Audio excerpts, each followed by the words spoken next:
근데 그 사람의 직장에는 먼저 믿은 기독교 신자가 한 사람이 있었는데 그 행동이 기독교 신자답지 않아서 이 사람은 그 사람과 대화를 하지 않았습니다. 목사님이 물었죠. 왜 저 사람과는 교제하지 않습니까? 그랬더니 이 사람이 대답하기를 그 사람의 행동이 기독교인답지 않아서요.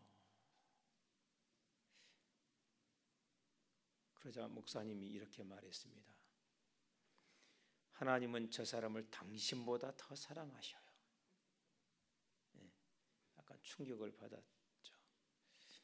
제가 이 이야기를 듣고 그 말 정말 하나님이 하신 말씀일까라고 생각했습니다.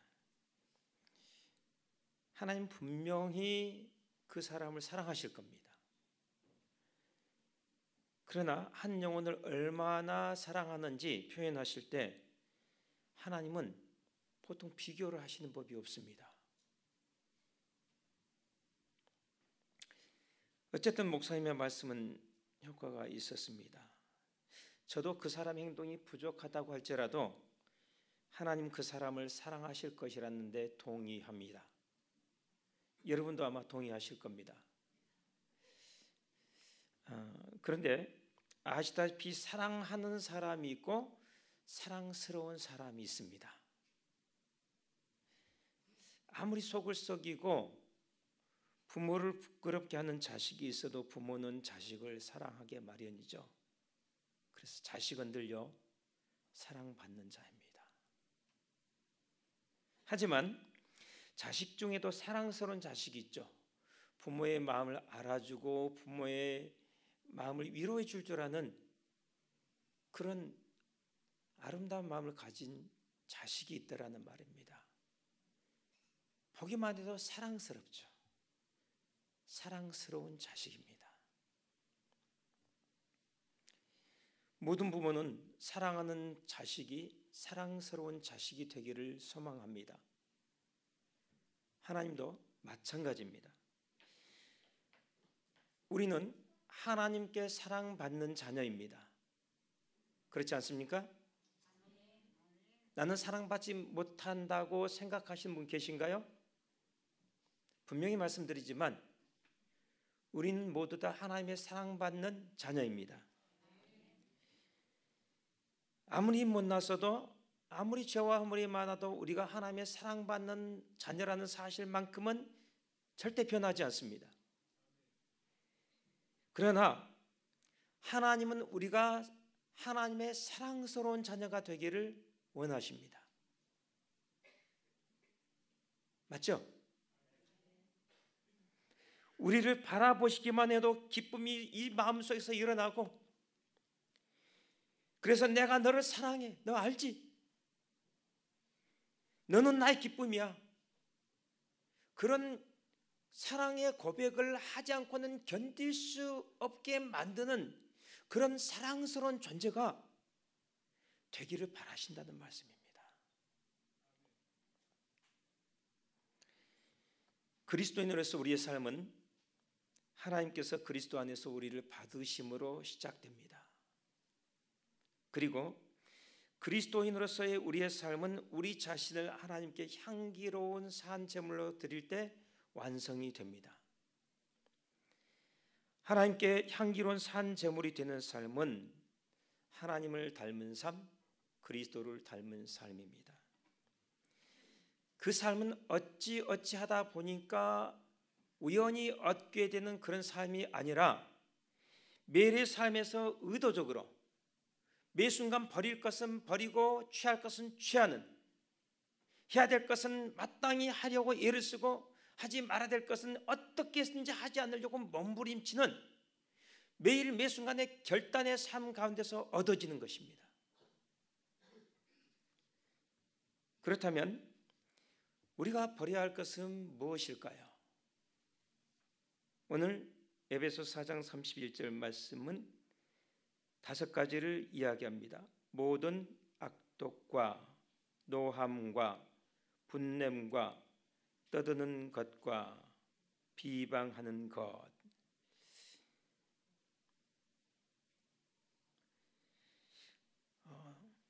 노함이라는 것은 성이 나서 폭발하는 겁니다. 여러분 화가 나서 폭발하시는 분 보신 적 있으시죠?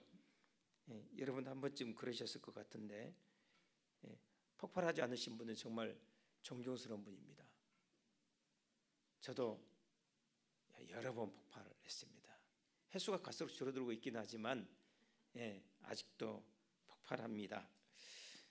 분냄이란 분이 나서 씩씩거리는데 그것을 애써 누르고 속으로 감추고 태를 내지 않는 거예요. 그런데 속에는 분한 마음이 있는 거예요.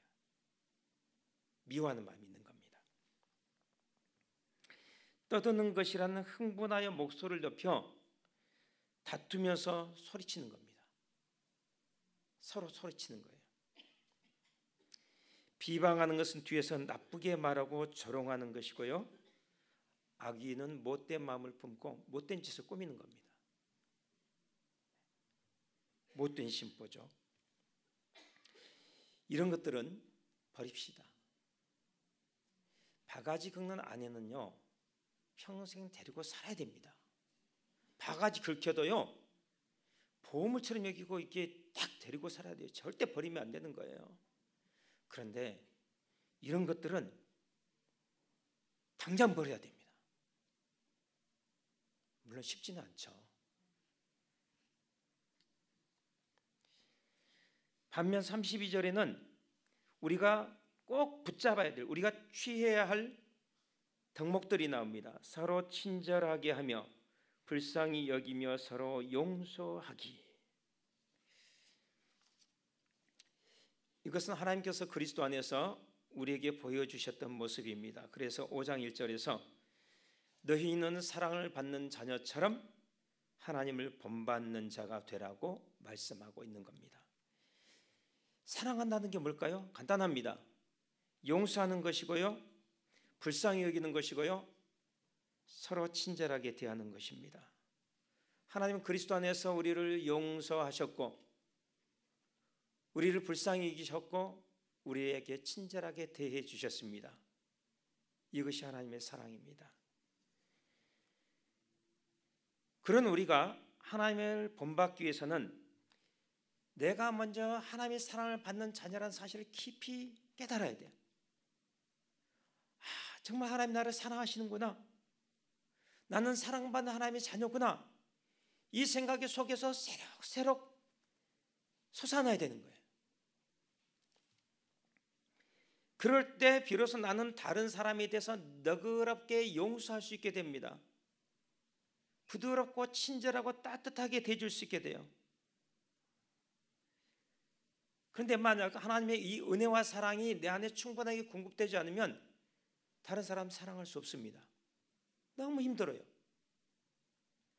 하나님의 은혜와 사랑이 내게 넘치면 참는 것도 쉽고 용서하는 것도 쉽고 친절한 말도 절로절로 그냥 쉽게 나오는데 내 안에서 하나님의 은혜와 사랑이 사라지니까 참는 것도 왜 그렇게 어렵고 용서하는 것도 왜 그렇게 힘들고 친절하게 하는 것도 억지로 의무해서 하게 되더라는 것이죠.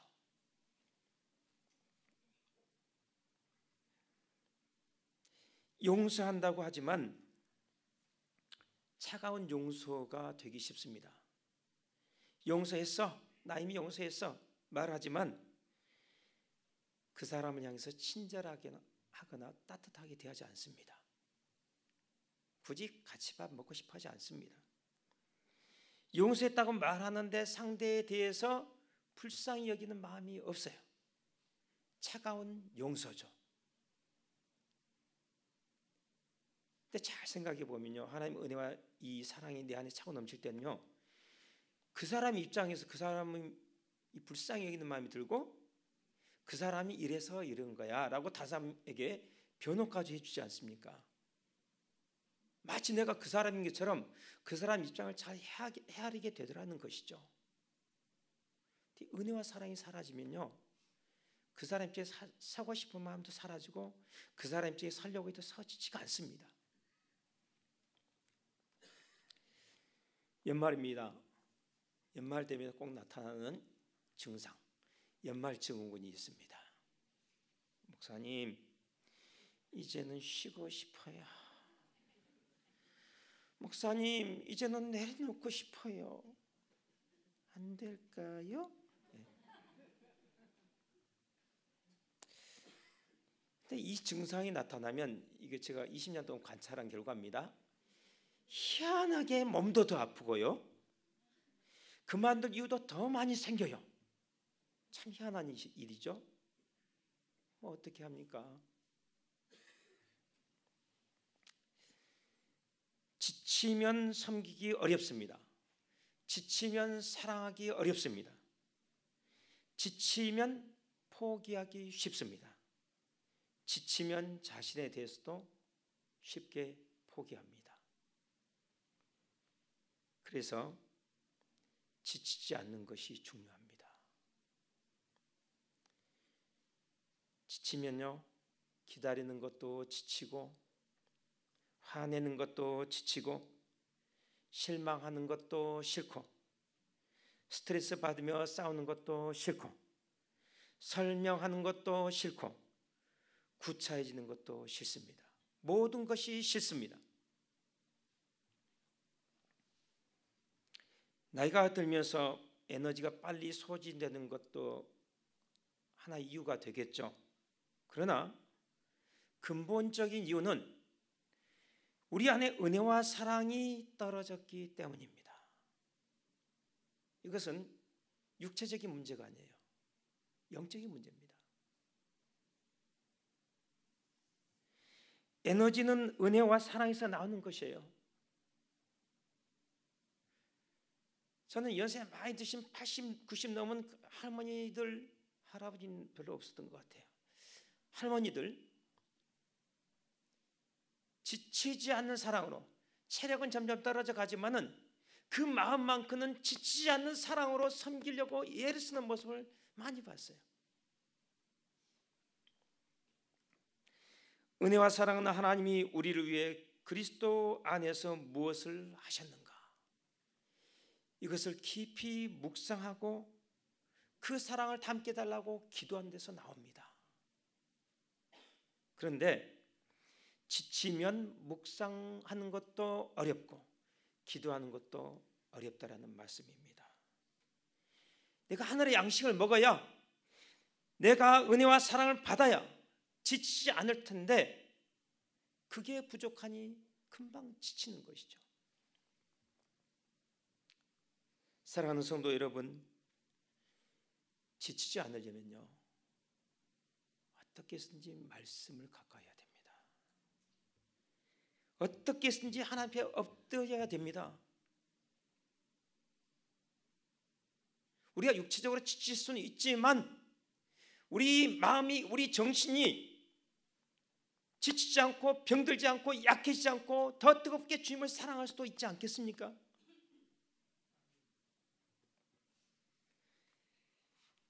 그래서 건강한 교회는요, 사역을 계획할 때 이 사역과 묵상이 균형을 이루도록 세심하게 짭니다. 사역에 치우치면 메마르기 쉽고, 사역이 없으면 성장할 수 없습니다. 메마르지 않으려면 묵상과 기도를 통해 사랑을 공급받아야 합니다. 그래서 사랑 안에서, 은혜 안에서 강해져야 해요. 강한 그리스도인이 되어야 됩니다. 목소리 큰 그리스도인, 주먹이 센 그리스도인이 아니라, 기질이 센 그리스도인이 아니라, 사랑 안에서 부드럽지만 겸손하지만 조용하지만 지치지 않고 용서하고 섬기고 친절하게 대할 수 있는 그런 영혼으로 우리가 성장해야 된다는 말입니다. 연약한 사랑이 강한 사랑으로 바뀌어야 하고, 쉽게 지치는 사랑이 지치지 않는 사랑으로 변해야 돼요. 현대 영적 싸움은 너무나 바쁜 환경 속에서 묵상하고 기도하는 시간을 얼마나 확보할 수 있느냐, 이것이 될 것입니다.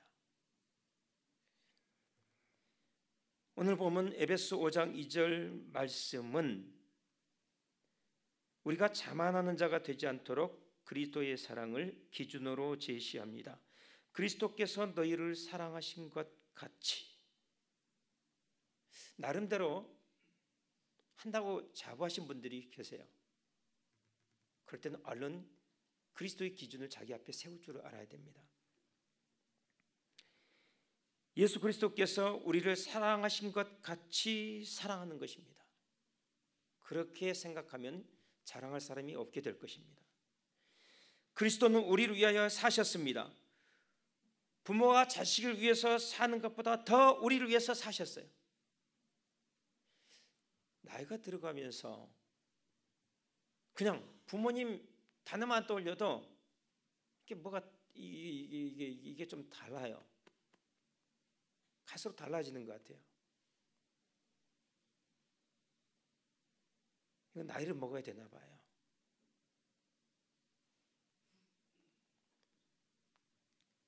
우리 부모님들은 우리 위해서 정말 다 사셨잖아요. 그런데 예수 그리스도께서는 그 부모보다도 더 우리를 위해서 사셨다는 겁니다. 그리스도는 우리를 사랑하기 위해 자신을 버리셨습니다. 누군가를 사랑하기 위해서는요, 반드시 자기 자신을 버려야 합니다. 자신을 버리지 않는 이상 사랑은요, 성장하지 않습니다. 처음에 뜨겁게 불타오르는 것 같다가도 금방 꺼져버립니다. 사랑은 비용이 들고 때로는 그 비용이 너무 클 때도 있습니다. 그리스도는 우리를 사랑하기 위해서 목숨을 내어놓으셨습니다. 그것을 2절은 이렇게 표현합니다. 그는 우리를 위하여 자신을 버리사 향기로운 제물과 희생 제물로 하나님께 드리셨느니라. 우리가 레위기 1장에서 번제에 관한 규정을 읽습니다. 그래서 두 가지 표현을 주목하게 됐는데, 하나는 하나님께서 기쁘게 받으심직하게 드리라는 표현하고, 또 하나는 여호와께 향기로운 냄새니라 라는 표현입니다. 모든 제사, 모든 예배, 모든 봉사와 섬김은 반드시 하나님께서 기쁘게 받으심직하도록 드려야 됩니다. 하나님께 향기로운 냄새가 될 수 있도록 드려야 돼. 제물이 하나님께 기쁨이 되면 하나님은요, 그것을 보시면서 향기롭다라고 표현하세요. 너는 그리스도의 향기라 라는 찬송이 있지 않습니까? 너는 그리스도의 향기라고 고린도에서 표현합니다. 그것은 그리스도를 전하는 복음 전파의 사역이 하나님께 기쁘게 받아들여졌다는 말이에요. 여러분은 그리스도의 향기입니까?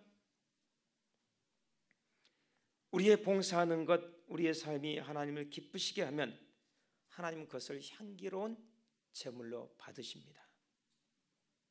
만약 우리가 하나님께서 기쁘게 받으심직하게 섬긴다면 하나님은 틀림없이 기쁨을 이기지 못하시고 언젠가는 분명히 우리에게 말씀해 주실 거예요. 우리에게 똑똑하게 들도록 말씀해 주실 거예요. 내가 너를 기뻐하노라. 내가 너를 사랑하노라. 하나님 그렇게 우리에게 들려주실 때는요, 반드시 축복의 언약을 우리에게 동시에 내미세요. 다윗은 그 축복의 언약을 받은 인물이었어요. 우리도 받아야 되지 않겠습니까? 우리도 그 음성을 들어야 되지 않겠습니까? 축복이 문제가 아니라 내가 너를 사랑한다, 내가 너를 기뻐한다, 그 하나님의 그 감격 어린 그 고백이 내 귀에 들려질 때 내 삶이 바뀌어요. 뒤집어집니다.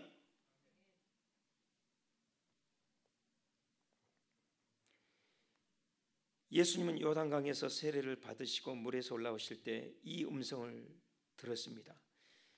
하늘이 열리고 하나님의 성령이 비둘기같이 예수님 위에 임하셨습니다. 그리고 하늘로부터 이런 소리가 들렸습니다. 이는 내 사랑하는 아들이요 내 기뻐하는 자라. 예수님께만 들려주시는 음성이 아니에요. 예수님을 그 마음에 믿고 영접한 자, 예수님을 주로 믿고 그 주님의 뒤를 따라서 일평생 성실하게 그 길을 걷기로 하나님 앞에 결심하고 헌신한 자, 누구에겐 하나님 이렇게 말씀하십니다. 우리가 그 길을 성실하게 걸어가기만 한다면 하나님 이렇게 말씀하세요.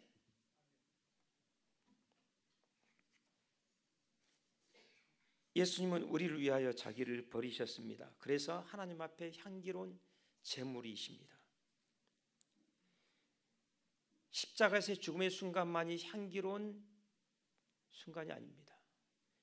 예수님께서 인간의 몸을 입고 이 땅에 태어나신 그 순간부터 예수님의 삶은 그 전체가, 그분의 발걸음 한 걸음 한 걸음이 매 순간이 하나님께 향기로운 제물이었다는 말씀입니다. 그리스도께서 우리를 위해 자신을 버리시고 향기로운 제물과 희생제물로 드리신 것은 십자가 위에서였지만, 그 시작은, 그 출발은 인간의 몸을 입고 이 땅에 오신 그 때입니다. 자신을 버리기로 결단하는 것, 그리고 첫걸음을 내딛는 것, 그것이 중요합니다. 우리가 지금 당장 하나님 앞에 우리 자신을 향기로운 희생제물로 드릴 수는 없을지 모릅니다. 자신하기 어렵죠. 그러나 우리는 결단할 수 있고 그 첫걸음을 내디딜 수는 있습니다. 하나님 그것을 보기를 원하시죠. 우리가 사랑하는 것 우리 힘으로 하는 거 아니지 않습니까? 우리가 높은 산을 넘고 깊은 바다를 건너는 것 우리 힘으로 하는 것 아니지 않습니까? 우리가 결단할 때, 첫걸음을 내딜 때 하늘로부터 우리를 붙들어주고 우리로 하여금 그것을 가능하도록 도와주시는 하나님의 힘과 권능이 우리에게 주어지는 것 아니겠습니까? 하나님께서 여러분의 봉사를 기쁘게 받으셨을까요? 여러분의 삶이 하나님께 향기로운 제물이 되었을까요? 사랑하는 성도 여러분, 우리는 다 하나님의 사랑받는 자녀입니다.